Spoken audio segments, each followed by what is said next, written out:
ಈ ಒಂದು stock market ಅಲ್ಲಿ ನಡೀತಾ ಇರೋ ಆಗುವಗಳ ಬಗ್ಗೆ ಇವತ್ತೊಂದು ವಿಡಿಯೋ ಇರುತ್ತೆ. ನಾವು ಡಿಸ್ಕಷನ್ ಮಾಡೋಣ, ವಾರ್ ಯಾವಾಗ ಎಂಡ್ ಆಗುತ್ತೆ, ಇನ್ ಕೇಸ್ ಎಂಡ್ ಆಗಿಲ್ಲ ಅಂದ್ರೆ ಯಾವಾಗ ಇದು ಏನ್ ಮಾಡಬೇಕು, ಇಲ್ಲ ಅಂತಂದ್ರೆ ಯಾವ ಸೆಕ್ಟರ್ ಬೆಟರ್ ಅದನ್ನ ಡಿಸ್ಕಸ್ ಮಾಡೋಣ. ಮತ್ತೆ ಫೈನಲ್ ಸೊಲ್ಯೂಷನ್ ಏನಂತ ಕೂಡ ನೋಡೋಣ. ಒಂದು ವಾರ್ ನಡೀತಾ ಇದೆ, ಸ್ಟಾಕ್ ಮಾರ್ಕೆಟ್ ಅಲ್ಲಿ ತುಂಬಾ ಎಫೆಕ್ಟ್ ಆಗ್ತಾ ಇದೆ. ತುಂಬಾ 500, 400, 700 ಪಾಯಿಂಟ್ ವರೆಗೂ ಕೂಡ ಸ್ಟಾಕ್ ಮಾರ್ಕೆಟ್ ಬೀಳ್ತಾ ಇದೆ. ನಾನು ಕಳೆದ ವಿಡಿಯೋದಂತೆ ಸುಮಾರು ವಿಡಿಯೋದಲ್ಲಿ ಹೇಳಿದ್ದೆ, ತುಂಬಾ ಕ್ರಿಟಿಕಲ್ ಟೈಮ್ ಬಂದಾಗ ನಾನು ನಿಮ್ಗೆ ಒಂದು ಮಾರ್ಕೆಟ್ ಅನಲೈಸೇಷನ್ ಕೊಡ್ತೀನಿ ಮತ್ತೆ ಅದ್ರ ಬಗ್ಗೆ ಎಕ್ಸ್ಪ್ಲೇನ್ ಮಾಡ್ತೀನಿ. ಎಲ್ಲ ತುಂಬಾ ಜನ ಹೇಳ್ತಾ ಇದ್ದಾರೆ, ಕೆಲವೊಬ್ರು ಡಿಸ್ಕೌಂಟ್ ಅಲ್ಲಿ ಸಿಗ್ತಾ ಇದೆ ಅಂತ ಹೇಳ್ತಾ ಇದ್ದಾರೆ, ಕೆಲವೊಬ್ಬರು ವಾರ್ ಕಂಟಿನ್ಯೂ ಆಗ್ತಾ ಇದೆ ಅಂತ ಹೇಳ್ತಾ ಇದ್ದಾರೆ. ಈ ರೀತಿ ನೂರಾರು ಪ್ಯಾನಿಕ್ ಆಗಿ ಇದೆ ಸ್ಟಾಕ್ ಮಾರ್ಕೆಟ್. ಬಟ್ ಇವತ್ತು ನಾವು ಡಿಸ್ಕಷನ್ ಮಾಡೋಣ, ವಾರ್ ಯಾವಾಗ ಎಂಡ್ ಆಗುತ್ತೆ, ಇನ್ ಕೇಸ್ ಎಂಡ್ ಆಗಿಲ್ಲ ಅಂದ್ರೆ ಯಾವಾಗ ಇದು ಏನ್ ಮಾಡಬೇಕು, ಇಲ್ಲ ಅಂತಂದ್ರೆ ಯಾವ ಸೆಕ್ಟರ್ ಬೆಟರ್ ಅದನ್ನ ಡಿಸ್ಕಸ್ ಮಾಡೋಣ. ಮತ್ತೆ ಫೈನಲ್ ಸೊಲ್ಯೂಷನ್ ಏನಂತ ಕೂಡ ನೋಡೋಣ. ಈ ಒಂದು ಸ್ಟಾಕ್ ಮಾರ್ಕೆಟ್ ಅಲ್ಲಿ ನಡೀತಾ ಇರೋ ಆಗುವಗಳ ಬಗ್ಗೆ ಇವತ್ತೊಂದು ವಿಡಿಯೋ ಇರುತ್ತೆ. ಆಲ್ರೆಡಿ ನಿಮ್ಗೆ ಗೊತ್ತಿದೆ, ನನ್ನ ಹೆಸರು Anand Patil, NSM certified mutual fund adviser ಮತ್ತೆ ಟ್ರೈನರ್ ಸ್ಟಾಕ್ ಮಾರ್ಕೆಟ್ ಸೈಕಾಲಜಿಸ್ಟ್ ಕೂಡ. ಸೈಕಾಲಜಿಸ್ಟ್ ಅಂದ್ರೆ ಏನಂತ ತುಂಬಾ ಜನ ಕೇಳ್ತಾ ಇರ್ತೀರಾ. ಸೈಕಾಲಜಿಸ್ಟ್ ಅಂದ್ರೆ ಮಾರ್ಕೆಟ್ ಬಿಹೇವಿಯರ್ ಜನ ಕ್ರೌಡ್ ಹೆಂಗ್ ತಿಳ್ಕೊಂತಾರೆ, ಹೆಂಗ್ ಉಲ್ಟಾ ವರ್ಕ್ ಆಗುತ್ತೆ ಅಂತ ಅದನ್ನು ಕೂಡ ಅನಲೈಸ್ ಮಾಡಿ. ಫಸ್ಟ್ ನೋಡೋಣ, ನಾವು ವಾರ್ ಯಾವಾಗ ಮುಗಿಯುತ್ತೆ. ಸಿಂಪಲ್ ಆಗಿ ಹೇಳ್ಬೇಕಂದ್ರೆ ವಾರ್ ಸದ್ಯಕ್ಕೆ ಮುಗಿಯಲ್ಲ. ಈ ಮಾರ್ಚ್ ಮಂತ್ ಕಂಪ್ಲೀಟ್ ಆಗಿ ಇರುತ್ತೆ, ಏಪ್ರಿಲ್ ಕೂಡ ಇರುತ್ತೆ.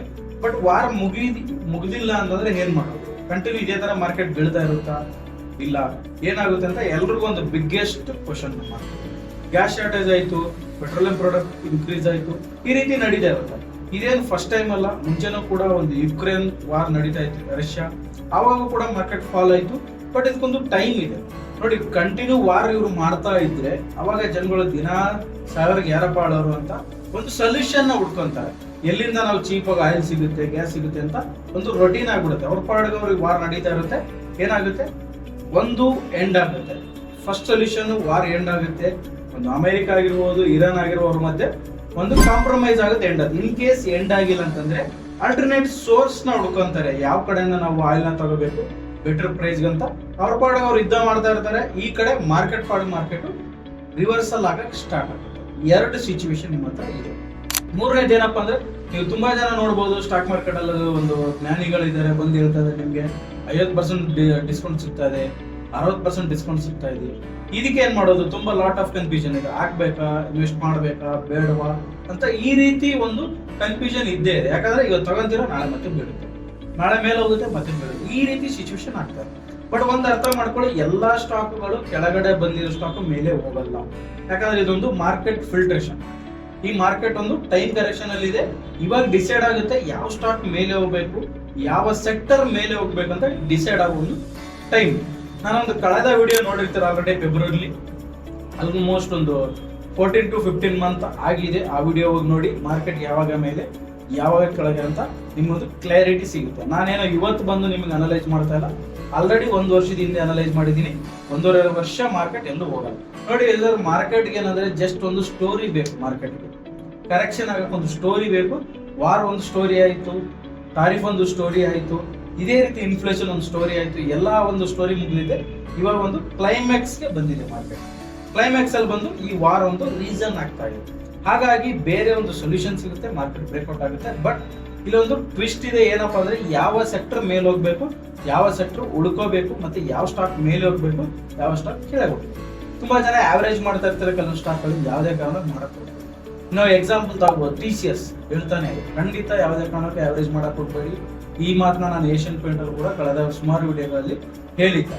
ಯಾಕಂದ್ರೆ ಇಲ್ಲಿ ಡಿಸೈಡ್ ಆಗುತ್ತೆ ಯಾವ ಸ್ಟಾಕ್ ಮೇಲೆ ಹೋಗ್ಬೇಕಂತ. Not large cap, not mid cap, small cap. ಇಲ್ಲಿ ಒಂದು ಫಿಲ್ಟರ್ ಆಗುತ್ತೆ, ಇಲ್ಲಿಂದ ಯಾವ ಸ್ಟಾಕ್ ಮೇಲೆ ಹೋಗ್ಬೇಕು ಅಂತ. ನೀವು ನೋಡಿರ್ಬೋದು, ಎಕ್ಸಾಂಪಲ್ ಡಿಸ್ಕ್ಲೇಮರ್ ಜೊತೆ ಹೇಳ್ತೀನಿ, ಮಾರ್ಕೆಟ್ ಬೀಳ್ಬೇಕಾದ್ರೂ ಕೆಲವು ಸ್ಟಾಕ್ ಹೋಗ್ತಾ ಇದೆ. ICICI ಬ್ಯಾಂಕ್ ತಗೋಬಹುದು, GMDC ಅಂತ ಒಂದು ಸ್ಟಾಕ್ ಇದೆ. ಈ ರೀತಿ ಸುಮಾರು ಸ್ಟಾಕ್ಗಳಿದೆ, BL ಇರ್ಬೋದು. ಈ ರೀತಿ ಸ್ಟಾಕ್ಗಳು ಮಾರ್ಕೆಟ್ ಯಾವತ್ತಿಂದ ಬೀಳ್ತದೆ, ಇವೆಲ್ಲ ಮೇಲೇನೆ ಹೋಗ್ತದೆ. ಕೆಲವೊಂದು ಸ್ಟಾಕ್ಗಳಿದೆ, ಲಾರ್ಜ್ ಕ್ಯಾಪ್ ಕೂಡ ಇದೆ, ಅದು ಕೆಳಗಡೆ ಬೀಳ್ತದೆ. ಅಂದ್ರೆ ಇಲ್ಲಿಂದ ಒಂದು ಫಿಲ್ಟರ್ ಆಗುತ್ತೆ, ಇಲ್ಲಿಂದ ಮಾರ್ಕೆಟ್ ಸ್ಟಾರ್ಟ್ ಆಗುತ್ತೆ, ಯಾವ ಸ್ಟಾಕ್ ಮೇಲೆ ಹೋಗ್ಬೇಕು, ಯಾವ ಸ್ಟಾಕ್ ಕೆಳಗೆ ಬರಬೇಕು ಅಂತ. ನೆಕ್ಸ್ಟ್ ಸೆಕ್ಟರ್ ಯಾವ ಸೆಕ್ಟರ್? ಸುಮಾರು ಸೆಕ್ಟರ್ ಇದೆ, ಇಲ್ಲಿಂದ ಕೆಳಗಡೆ ಬರೋಕೆ ರೆಡಿ ಇದೆ. ಕೆಲವೊಂದು ಸುಮಾರು ಸೆಕ್ಟರ್ಗಳಿದೆ, ಮೇಲೆ ಹೋಗಿ ರೆಡಿ ಇದೆ. ಅದರಲ್ಲಿ ಎಕ್ಸಾಂಪಲ್ ಸೆಕ್ಟರ್ ನಿಮ್ಗೆ ಹೇಳ್ಬೇಕಂದ್ರೆ, ತುಂಬಾ ಜನ ಕಮೆಂಟ್ ಮಾಡಿ ನಿಮ್ಗೆ ಯಾವ ಸೆಕ್ಟರ್ ಸ್ಟಾಕ್ಸ್ ಗಳನ್ನ ಆಲ್ರೆಡಿ ಇನ್ವೆಸ್ಟ್ ಮಾಡಿದೀರಾ, ಇಲ್ಲ ನೀವು ಸ್ಟ್ರಕ್ ಆಗಿದ್ದೀರಾ, ಇಲ್ಲ ಫ್ಯೂಚರ್ ಮಾಡ್ಬೇಕು ಅನ್ಕೊಂಡಿದ್ದೀರಾ, ಆ ಒಂದು ಕಮೆಂಟ್ ಬಾಕ್ಸಲ್ಲಿ ಕಮೆಂಟ್ ಮಾಡಿ, ಅದಕ್ಕೂ ಕೂಡ ನಾನು ರಿಪ್ಲೈ ಮಾಡ್ತೀನಿ. ಮತ್ತು ನಮ್ಮ ಚಾನಲ್ನ ಸಬ್ಸ್ಕ್ರೈಬ್ ಮಾಡಿ, ಲೈಕ್ ಮಾಡಿ, ನಿಮ್ಮ ಫ್ರೆಂಡ್ಸ್ ಜೊತೆ ಕೂಡ ಶೇರ್ ಮಾಡಿ. ನೆಕ್ಸ್ಟ್ ನಾನು ಹೋಗ್ತಾ ಇದ್ದೀನಿ ಯಾವ ಸೆಕ್ಟರಲ್ಲಿ ನಾವು ಇನ್ವೆಸ್ಟ್ಮೆಂಟ್ ಮಾಡಿದ್ರೆ ಬೆಟ್ರು ಅಂತ. ನನ್ನ ಒಂದು ಟೆಕ್ನಿಕಲ್ ಮತ್ತು ಟೈಮ್ ಕರೆಕ್ಷನ್ ಒಂದು ಅನಲೈಸೇಷನ್ ಪ್ರಕಾರ ಬೆಸ್ಟ್ ಒಂದು ಸೆಕ್ಟರ್ ಅಂದರೆ ಟೆಕ್ಸ್ಟೈಲ್ ಸೆಕ್ಟರ್ ಇದೆ. ಟೆಕ್ಸ್ಟೈಲ್ ಸೆಕ್ಟರ್ ಬಂದು ತುಂಬ ವೇಸ್ಟ್ ಆಗಿತ್ತು, ಇವಾಗ ಒಂದು ಬೆಟರ್ ಪರ್ಫಾರ್ಮ್ ಮಾಡ್ತಾ ಇದೆ. ಟೆಕ್ಸ್ಟೈಲ್ ಸೆಕ್ಟರ್ ಅಲ್ಲಿ ಕೂಡ ಸೆಲೆಕ್ಟೆಡ್ ಸ್ಟಾಕ್ ಇದೆ. ಅಗೇನ್ ಟರ್ಮ್ಸ್ ಕಂಡೀಷನ್ ಅಲ್ಲಿ ಸೆಲೆಕ್ಟೆಡ್ ಸ್ಟಾಕ್, ಎಲ್ಲ ಸ್ಟಾಕ್ ಮೇಲೆ ಹೋಗಲ್ಲ, ಎಲ್ಲ ಸ್ಟಾಕ್ ಕೆಳಗಡೆ ಬರಲ್ಲ. ಬಟ್ ನೀವು ಐಡೆಂಟಿಫೈ ಮಾಡಬೇಕಾಗುತ್ತೆ. ಬಟ್ ಅದು ಐಡೆಂಟಿಫೈ ಫುಲ್ ಕ್ಲಾರಿಟಿ ಸ್ಟ್ರಾಟಜಿ ಬಗ್ಗೆ ಕೊನೆಯಲ್ಲಿ ಹೇಳ್ತೀನಿ. ಟೆಕ್ಸ್ಟೈಲ್ ಸೆಕ್ಟರ್ ಒಂದು ಇಟ್ಕೊಳ್ಳಿ, ತುಂಬಾ ಚೆನ್ನಾಗಿದೆ, ಅದ್ರ ಮೇಲೆ ಹೋಗಿ ಇದೆ. ಮತ್ತೆ ಇವಿ ಆಗಿರ್ಬೋದು, ಪವರ್ ಸೆಕ್ಟರ್ ಆಗಿರ್ಬೋದು. ಯಾಕಂದ್ರೆ ಇವಾಗ ಆಯಿಲ್ ಪ್ರೈಸ್ ಮೇಲಕ್ಕೆ ಹೋಗ್ತಾ ಇದ್ದ ಮೇಲೆ ಅಡ್ವಾಂಟೇಜ್ ಬಂದು ಇವಿಗಿರುತ್ತೆ, ಒಂದು ಪವರ್ ಸೆಕ್ಟರ್ ಇರುತ್ತೆ. ನೀವು ಈ ಸ್ಟಾಕ್ಸ್ಗಳು ನೋಡ್ಬೋದು. ಒಂದು ಟೆಕ್ಸ್ಟೈಲ್ ಸೆಕ್ಟರ್ ಆಯಿತು, ಪವರ್ ಸೆಕ್ಟರ್ ಆಯಿತು, ಇವಿ ಸೆಕ್ಟರ್ ಆಯಿತು.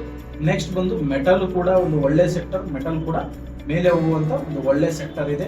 ಈ ಮೂಮೆಂಟ್ ಅಲ್ಲಿ ನಿಮಗೆ ಪ್ಯಾನಿಕ್ ಆಗ್ತಾ ಇದೆಯಾ, ಭಯ ಆಗ್ತಾ ಇದೆ ಅಂದ್ರೆ ನಿಫ್ಟಿ ಬೀಸ್ ಅಂತ ಒಂದು ETF ಬರುತ್ತೆ, ಅದರಲ್ಲೂ ಕೂಡ ಇನ್ವೆಸ್ಟ್ ಮಾಡಬಹುದು, ಸೇಫ್ ಆಗಿರೋದು. ನೋಡಿ, ಸ್ಟಾಕ್ ಮಾರ್ಕೆಟ್ ಅಲ್ಲಿ ನೀವು ಎಲ್ಲಿ ಇನ್ವೆಸ್ಟ್ಮೆಂಟ್ ಮಾಡ್ಬೇಕಂದ್ರೆ ಫಸ್ಟ್ ಸೇಫ್ ಆಗಿರ್ಬೇಕು. ನಿಮ್ಮ ಕ್ಯಾಪಿಟಲ್ ಉಳಿಸ್ಕೊಂಡಿದ್ರೆ ದುಡ್ಡು ಖಂಡಿತ ಮಾಡಬಹುದು. ಅದೇ ರೀತಿ ಒಂದು ನಿಫ್ಟಿ ಬೀಸ್ ಅಲ್ಲೂ ಕೂಡ ನೀವು ಇನ್ವೆಸ್ಟ್ಮೆಂಟ್ ಮಾಡಿ ಸೇಫ್ ಆಗಿ ಇನ್ವೆಸ್ಟ್ಮೆಂಟ್ ನ ಮಾಡಬಹುದು. ಇದಕ್ಕೆ ಹೆಚ್ಚಿನ ಮಾಹಿತಿ ಬೇಕು ನಿಫ್ಟಿ ಬೀಸ್ ಬಗ್ಗೆ ಅಂದ್ರೆ ನಾನು ಆಲ್ರೆಡಿ ಒಂದು ವಿಡಿಯೋ ಮಾಡಿದ್ದೀನಿ, ನಿಫ್ಟಿ ಬೀಸ್ ಅಲ್ಲಿ ದುಡ್ಡು ಮಾಡೋದು ಹೇಗೆ ಅಂತ. ಇವಾಗ ರೈಟ್ ಟೈಮ್, ಆ ಸ್ಟ್ರಾಟಜಿನೂ ಕೂಡ ಅಷ್ಟೇ, ಮಾರ್ಕೆಟ್ ಕೆಳಗೆ ಬರುತ್ತೆ ಅಂತ ಹೇಳಿದ್ದೆ, ಬಂದಿದೆ. ಇವಾಗ ರೈಟ್ ಟೈಮ್, ಅಲ್ಲೂ ಕೂಡ ನೀವು ಇನ್ವೆಸ್ಟ್ ನ ಮಾಡಬಹುದು. ಈ ರೀತಿ ಸುಮಾರು ಸೆಕ್ಟರ್ಸ್ಗಳಿದೆ. ಕೆಲವೊಂದು ಸೆಕ್ಟರ್ಗಳನ್ನ ನಾನು ನಿಮಗೆ ಕ್ಲಾರಿಫೈ ಮಾಡಿದ್ದೀನಿ. ನಿಮ್ಗೊಂದು ಕ್ಲಾರಿಟಿ ಆಯ್ತು, ವಾರ ಯಾವಾಗ ಎಂಡ್ ಆಗುತ್ತೆ ಅರ್ಥ ಆಗಿದೆ ನಿಮಗೆ. ಮೋರ್ ಏಪ್ರಿಲ್ ಆರ್ ಮೇ ವಾರ ಎಂಡ್ ಆಗುತ್ತೆ. ನಿಫ್ಟಿ ಕೂಡ ಬ್ರೇಕ್ಔಟ್ ಆಗೋ ಒಂದು ಟೈಮ್ ಬಂದು ಏಪ್ರಿಲ್ ಮತ್ತು ಮೇ. ಇದನ್ನ ಆಲ್ರೆಡಿ ನಾನು ಒಂದೂವರೆ ವರ್ಷದಿಂದನೇ ಆಲ್ರೆಡಿ 14 ಮಂತ್ ಬ್ಯಾಕ್ ಹೇಳಿದ್ದೀನಿ.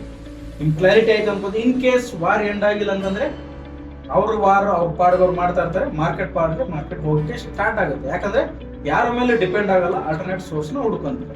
ಮೂರನೇದು ಸೆಕ್ಟರ್ ಕೂಡ ಹೇಳಿದೀನಿ, ಯಾವ ಸೆಕ್ಟರ್ ಹೋಗುತ್ತೆ ಅಂತ. ನಾಲ್ಕನೇದು ನಿಮ್ಗೆ ETF ಸೇಫ್ ಆಗಿ ಇನ್ವೆಸ್ಟ್ ಮಾಡ್ಬೇಕಂದ್ರೆ ಒಂದು ETF ಅಲ್ಲಿ ಕೂಡ ನೀವು ಮಾಡಬಹುದು. ಫೈನಲ್ ಒಂದು 5th ಸೊಲ್ಯೂಷನ್ ಏನಪ್ಪಾ? ಓಕೆ ಸರ್, ಇದೆಲ್ಲ ನಮ್ಗೆ ತಲೆನೋವು, ಅನಲೈಸ್ ಮಾಡ್ಬೇಕು, ಗೊತ್ತಿಲ್ಲ, ಯಾಕೆ ರಿಸ್ಕ್ ತಗೋಬೇಕು, ಈ ರೀತಿ ಎಲ್ಲ ಸುಮಾರು ಒಂದು ಕ್ವಶನ್ಸ್ ಗಳು ಬರುತ್ತೆ. ಏನ್ ಮಾಡೋದು? ನಮ್ಗೆ ಫುಲ್ ಕ್ಲಾರಿಟಿ ಬೇಕು ಸರ್, ಇದು ಅರ್ಧಂಬರ್ಧ ಆಯ್ತು, ಕೆಲವರು ನೀವು ಇದ್ರಲ್ಲಿ ಏನು ಹೇಳಿಲ್ಲ ಅಂತ ಹೇಳ್ತೀರಾ. ಈ ರೀತಿ ನಿಮ್ಗೆ ಪ್ರಾಪರ್ ಯಾವುದೇ ತರದ ನ್ಯೂಸ್ ಬೇಕಾಗಿಲ್ಲ, ಪ್ರಾಪರ್ ಸ್ಟ್ರಾಟಜಿ ಬೇಕು, ಒಂದು ಸಿಸ್ಟಮ್ ಬೇಕು ಸರ್. ನನಗೆ ಯಾರ ಮೇಲೆ ನಾನು ಡಿಪೆಂಡ್ ಆಗಬಾರ್ದು ಅಂತ ನಿಮ್ಗೇನಾದ್ರು ಅನ್ಸಿದ್ರೆ, ಬೇಸಿಕ್ ನಿಮ್ಗೇನಾದ್ರು ಕ್ಯಾಂಡಲ್ಸ್ಟಿಕ್ ಆಗಿರ್ಬೋದು, ಸಪೋರ್ಟ್ ರೆಸಿಸ್ಟೆನ್ಸ್ ಗೊತ್ತಿರಬೇಕು, ಅಟ್ಲೀಸ್ಟ್ ಒಂದು ಲ್ಯಾಪ್ಟಾಪ್ ಇರಬೇಕು, ನಿಮ್ಮ ಹತ್ರ 5 to 10 lakhs ಒಂದು ಕ್ಯಾಪಿಟಲ್. ಈ ತರದ ಒಂದು ಕ್ವಾಲಿಟೀಸ್ ಯಾರ ಹತ್ರ ಇದೆ ಅವ್ರಿಗಾಗಿ ನಮ್ಮ ಹತ್ರ ಒಂದು ಆಪರ್ಚುನಿಟಿ ಇದೆ. ದಿ ಬಿಗ್ ಬುಲ್ ಅನ್ನೋ ಒಂದು ಕೋರ್ಸ್ ಇದೆ, 1 year ಮೆಂಟರ್ಶಿಪ್ ಪ್ರೋಗ್ರಾಮ್ ಇದೆ, 3 days course, every month review ಇರುತ್ತೆ. ಪ್ರಾಪರ್ ನಿಮಗೆ ಆಲ್ರೆಡಿ ಇದರಲ್ಲಿ ಪ್ರಾಫಿಟ್ ಮಾಡ್ತಾ ಸ್ಟೂಡೆಂಟ್ ಕೂಡ ನೀವು ಬಂದು ಕ್ಲಾಸ್ ಅಲ್ಲಿ ಮೀಟ್ ಆಗ್ಬಹುದು ಅಂತ ಒಂದು ಆಪರ್ಚುನಿಟಿ ಇರುತ್ತೆ. ಇದು ಒಂದು ಆಟೋಮೆಟಿಕ್ ಆಗಿರುತ್ತೆ. ನಿಮ್ಗೆ ಯಾರಿಗೆಲ್ಲ ಟೈಮ್ ಇಲ್ಲ, ಬಿಸ್ನೆಸ್ ಇದೆ ಅಂತವ್ರಿಗೊಂದು ಪಕ್ಕಾ ಸೂಟ್ ಆಗುತ್ತೆ. ಜಸ್ಟ್ ಇನ್ವೆಸ್ಟ್ಮೆಂಟ್ ಮಾಡಿ ಸುಮ್ಮನೆ ನಿಮ್ಮ ಪಾಡಿಗೆ ನಿಮ್ಮ ಕೆಲಸನ ನೋಡಬಹುದು.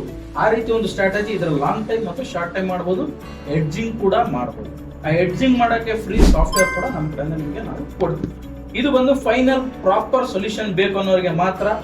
ಬೇರೆಯವರು ಇಲ್ಲ, ನಾನು ಫ್ರೀಯಾಗಿ ತಿಳ್ಕೊತೀನಿ, ಫ್ರೀಯಾಗಿ ನೋಡ್ಕೊಂತೀನಿ ಅನ್ನೋರು ನೋಡ್ಕೋಬಹುದು. ಈ ಒಂದು ಅನಲೈಸೇಷನ್ ಅಲ್ಲಿ ನಾನು ಹೇಳಿರೋ ವಿಷಯದಲ್ಲಿ ನಿಮಗೆ ಏನಾದ್ರು ಡೌಟ್, ಕ್ಲಾರಿಫಿಕೇಶನ್ ಇದ್ರೆ ನಿಮ್ಮ ನಮ್ಮ ಒಂದು ಕಮೆಂಟ್ ಬಾಕ್ಸ್ ಅಲ್ಲಿ ಕಮೆಂಟ್ ಮಾಡಿ. ಕ್ವಶನ್ಸ್ ಗಳನ್ನ ಖಂಡಿತ ನಾನು ಅದಕ್ಕೆ ನಿಮಗೆ ಆನ್ಸರ್ನ ಮಾಡ್ತೀನಿ. ಕಮೆಂಟ್ ಮಾಡೋದು ಮರಿಬೇಡಿ. ನಿಮಗೆ ಅನಿಸ್ತದೆ ವಾರ ಯಾವಾಗ ನಿಮ್ಮ ಪ್ರಕಾರ ಎಂಡ್ ಆಗುತ್ತೆ ಅಂತ, ಮಾರ್ಕೆಟ್ ಬ್ರೇಕ್ಔಟ್ ಆಗುತ್ತೆ. ಒಂದು ಪ್ರಾಪರ್ ಸ್ಟ್ರಾಟಜಿ, ಯಾವುದೇ ತರ ಸಿಸ್ಟಮ್ ಇಲ್ಲದೆ ಸ್ಟಾಕ್ ಮಾರ್ಕೆಟ್ ಅಲ್ಲಿ ಟ್ರೇಡ್ ಮಾಡಕ್ ಹೋಗ್ಬೇಡಿ. ಸೇಫ್ ಆಗಿರಿ. ನೀವು ಸೇಫ್ ಆಗಿದ್ದರೆ ಸ್ಟಾಕ್ ಮಾರ್ಕೆಟ್ ಅಲ್ಲಿ ಇವತ್ತಲ್ಲ ನಾಳೆ ಖಂಡಿತ ಪ್ರಾಫಿಟ್ ಮಾಡಬಹುದು. ಇಷ್ಟು ಹೇಳ್ತಾ ಒಂದು ಇವತ್ತಿನ ಅನಾಲೈಸ್ ಇಲ್ಲಿ ಮುಗಿಸ್ತಾ ಇದ್ದೀನಿ.